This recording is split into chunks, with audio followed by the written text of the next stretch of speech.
Airline officials ordered this mom off the plane and told her to change clothes.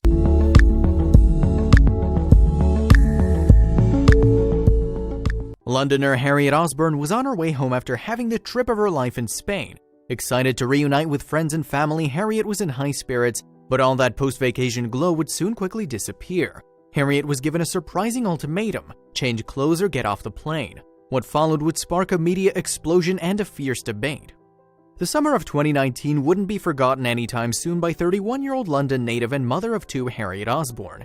In an effort to burn the stress that came along with her job as a parent and makeup artist, Harriet decided to kiss London goodbye and go on a holiday with some friends.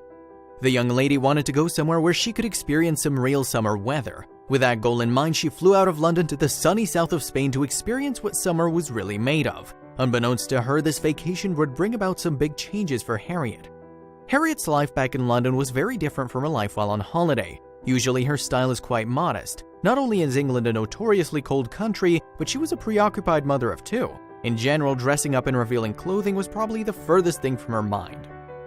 That said, the warm weather and cheerful disposition of Spain had Harriet feeling on the spontaneous side. She spent the entire trip feeling free of judgment or wandering eyes, leaving her feeling more than comfortable to change her clothes from her usual repertoire. A week or so of feeling free on holiday can do a person wonders. However, most of this euphoria would be crushed before she could even get back home. Despite having the time of her life, Harriet actually couldn't wait to get back to England after having spent a few days in Spain.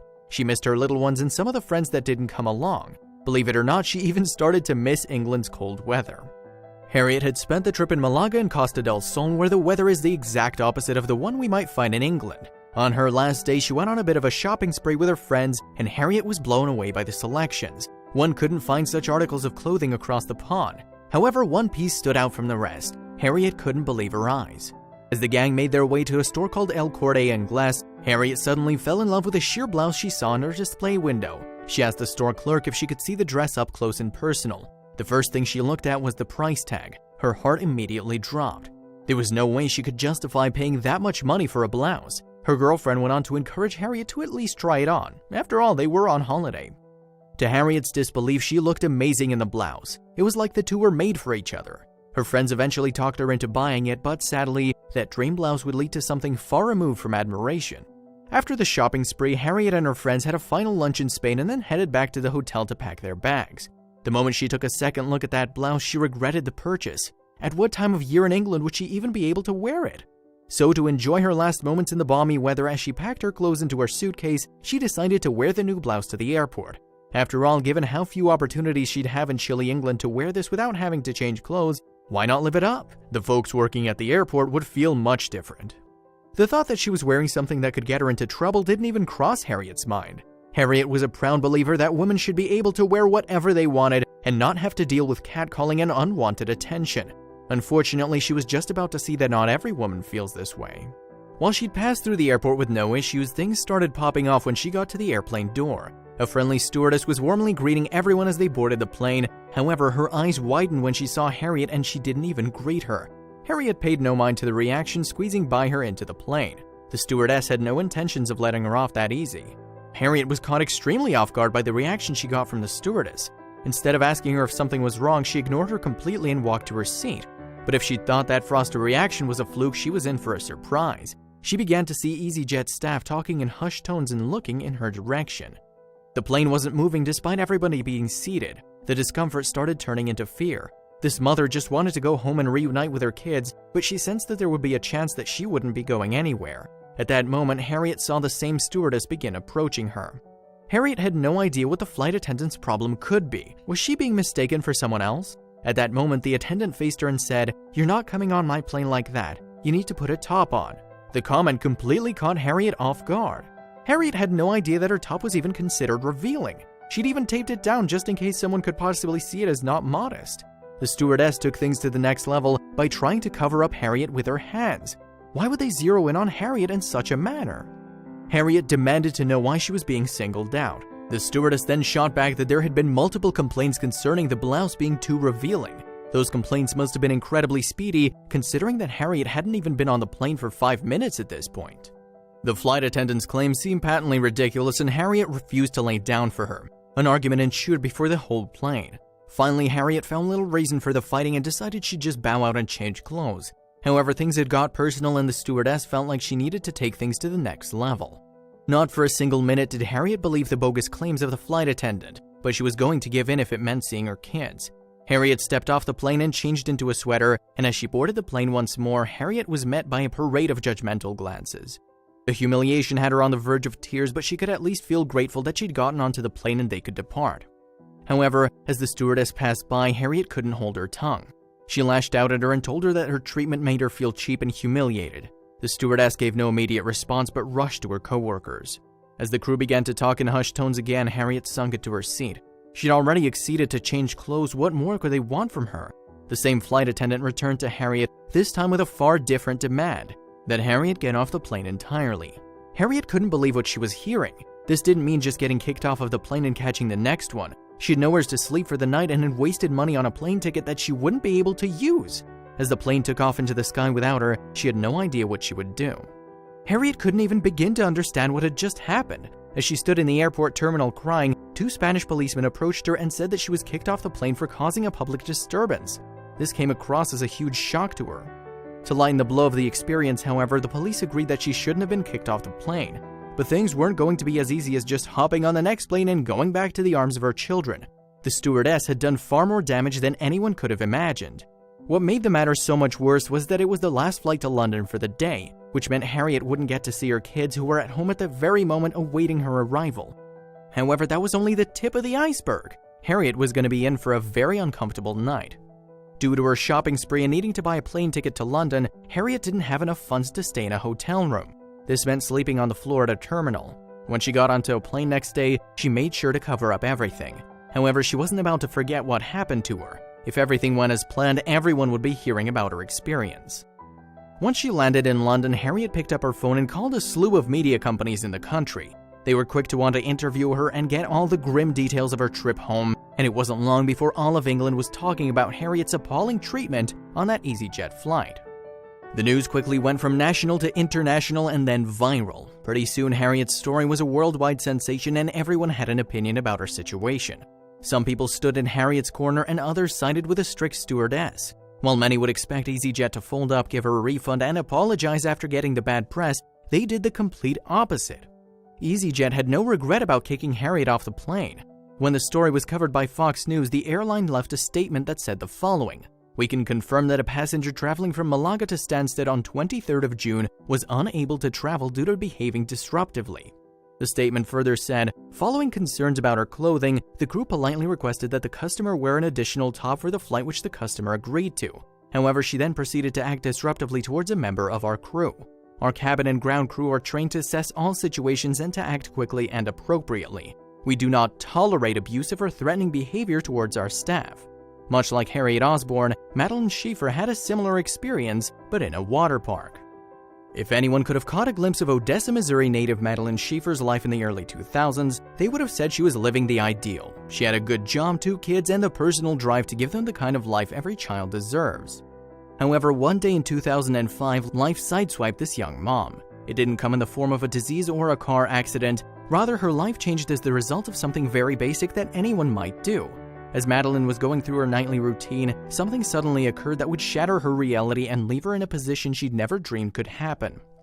Before the water park incident, Madeline experienced several blows, which in turn made the incident even worse. One night, Madeline prepared her evening shower, and getting in proved to be quite the challenge for the mother. She made one false move and ended up keeling over, slipping into the hard surface of the tub. While slipping in the shower has happened to everyone here and there, the way Madeline fell was particularly bad. As Madeline attempted to lift herself up from the tub, she discovered to her horror that she was unable to get up. She called for help, an ambulance arrived, and the paramedics began to assess the situation. As it turns out, as a result of her fall, Madeline had slipped disc in her back and needed medical attention. At that moment, the pain was too intense to bear, and she made a split decision that many would find bizarre. Suffering from too much pain and fearing what moving from the tub to the stretcher would feel like, Madeline decided to remain there. 24 hours soon turned into 48 hours, which eventually turned into 72. Madeline Schieffer ended up lying in that tub for 3 days, and during the time that she was stuck there, she did a lot of thinking. She replayed the moment of her fall in her mind over and over, and she thought about the challenge she'd felt just walking into that tub. It wasn't normal, let alone ideal, to have struggled over such a simple and basic function. Amid the serenity of her bathroom, she made a tough decision regarding her future. While on the quest to provide and care for her children, Madeline had neglected to care for herself. She weighed in at almost 300 pounds and felt awful. She knew she had to make some changes, but it was far from something that could happen overnight. During an interview about the consequences of her fall, she stated, "That should have been the first sign for me that I needed to lose weight, but it took me another year before I made the decision to do something." That said, when she did do something, she discovered something in herself that made the biggest difference. For some, losing weight can be like climbing Mount Everest. They try and try but never reach that peak they're dreaming of. Unfortunately, chowing down on a fast food value meal is infinitely easier and cheaper than working out and eating a salad. Yet what separated Madeline from most people with gym membership and a food addiction is that she had discipline and determination. She changed her eating habits and made sure to incorporate exercise into her life on a daily basis. Only 2 years after taking that life-changing fall, Madeline Schaefer found that she looked nothing like the woman she once was. Yet even after her accomplishment, her transition into her new body was far from smooth. While Madeline at last had the physique of a fitness model, her confidence was still that of someone that weighed 300 pounds.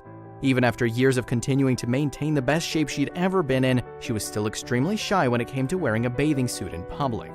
In the summer of 2013, a 43-year-old Madeline was finally ready to show off the figure she'd worked so hard for. Considering Missouri isn't exactly on the coast, she didn't have the freedoms that came with having a beach at hand. However, she knew the perfect place to sport her new bikini body. On a hot summer day, Missouri's temperatures can be notoriously and ruthlessly blazing, and on one of the hotter days that year, Madeline gathered up her family and decided to do something about it. Sporting a newly bought black bikini, she headed over to Adventure Oasis, one of Missouri's most beloved water parks. It was there that she would rock her new body and not feel like she was bringing attention to herself. In fact, there were many young ladies there wearing bikinis no different from hers, so she felt she had little to worry about. However, while she was splashing in the pools, there was someone watching her with a disapproving set of eyes. Madeline had worked so hard to get the body that she wanted, and she no doubt felt liberated showing it off and not being judged by a bunch of strangers. Within minutes of her arrival to the park, Madeline found herself being called over by 2 of the park's female staff members. While she thought that they were perhaps approaching her with some important news, they instead said something to her that left her in a state of shock. Just when she thought her days of being embarrassed were over, these 2 staff members shamed her in a way that made all her hard work seem like a waste. The young staff workers were not kind when they approached Madeline. They told her that Adventure Oasis was a family park and that her bikini was too small and completely inappropriate. Suddenly, her pride vanished and was replaced with a more familiar feeling. Throughout most of her life, Madeline had been deeply conscious and ashamed of her plus-sized body. While self-acceptance and empowerment for different body types is more prevalent today, in Madeline's youth, people were much more harsh. Those 2 staff members brought those old feelings of shame and embarrassment surging back to Madeline. However, as she looked around the park, she realized that something was wrong with the situation. Ashamed, Madeline peeped out her surroundings in an effort to make sure the confrontation wasn't drawing a lot of attention from the people around her. While doing so, she noticed that she was one of the many visitors that day who were wearing bikinis.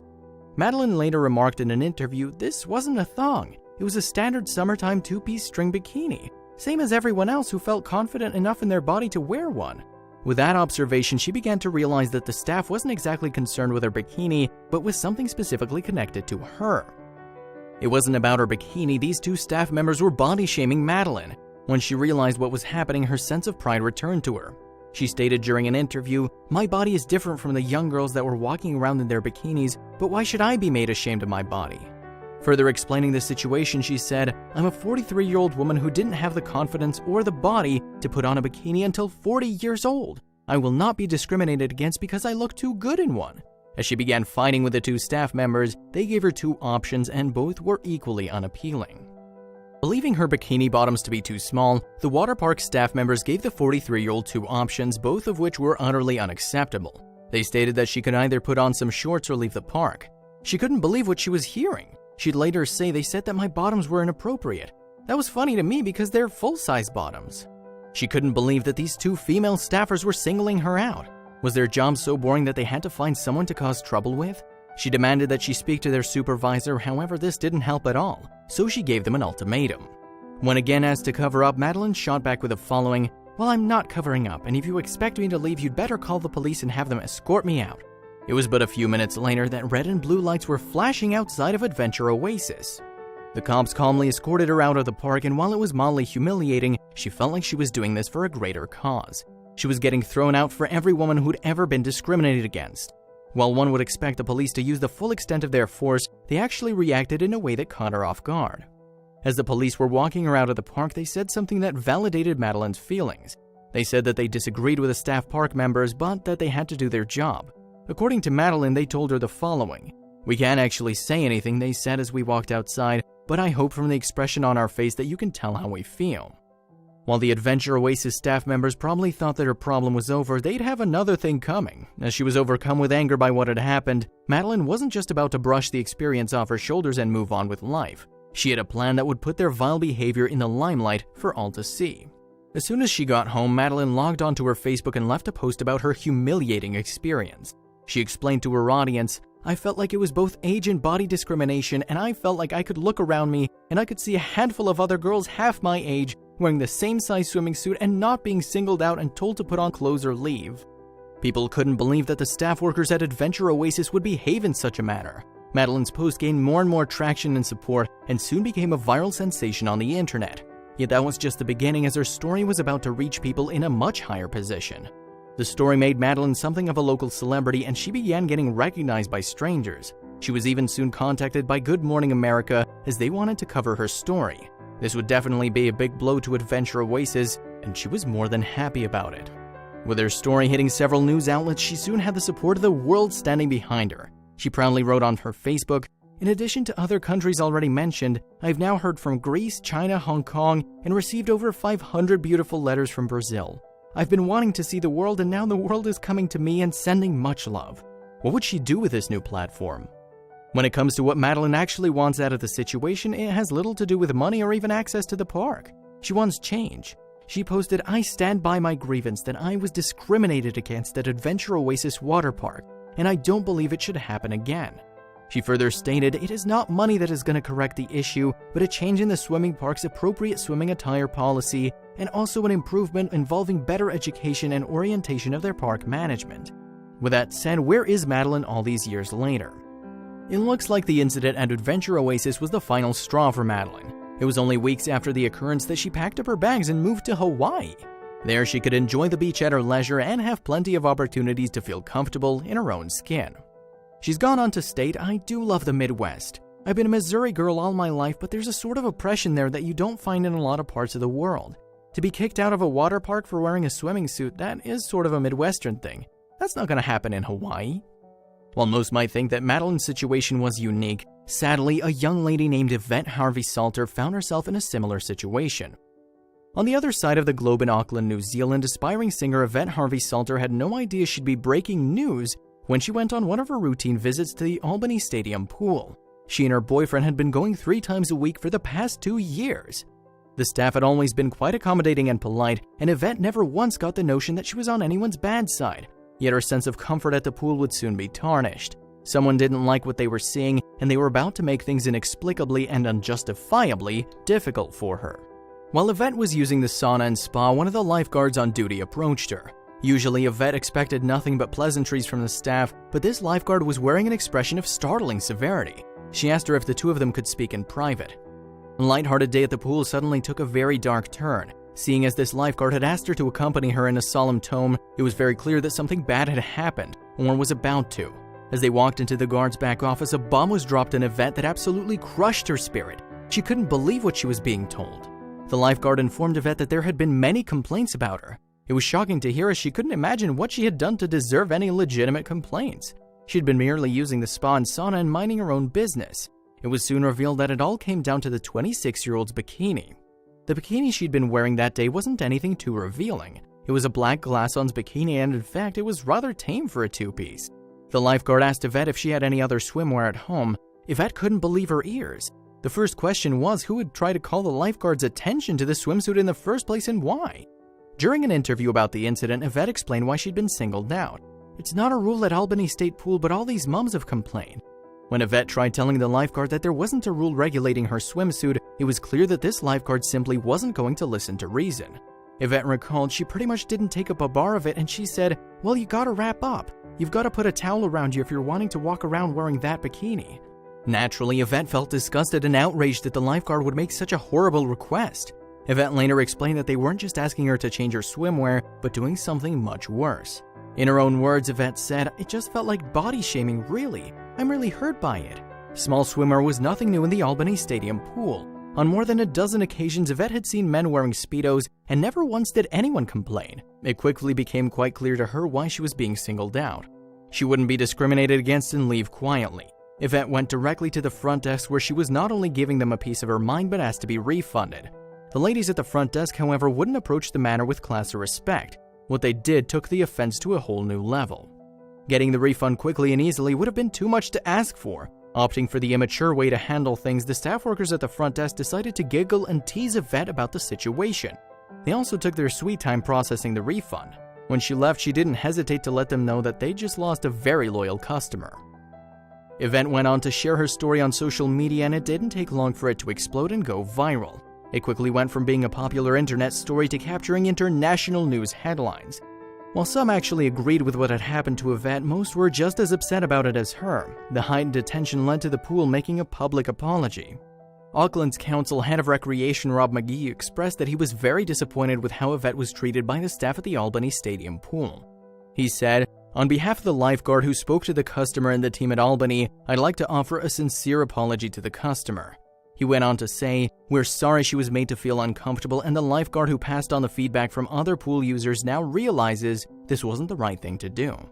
While we doubt she'll be going back to that pool for a swim, at least they apologized and acknowledged that they did wrong.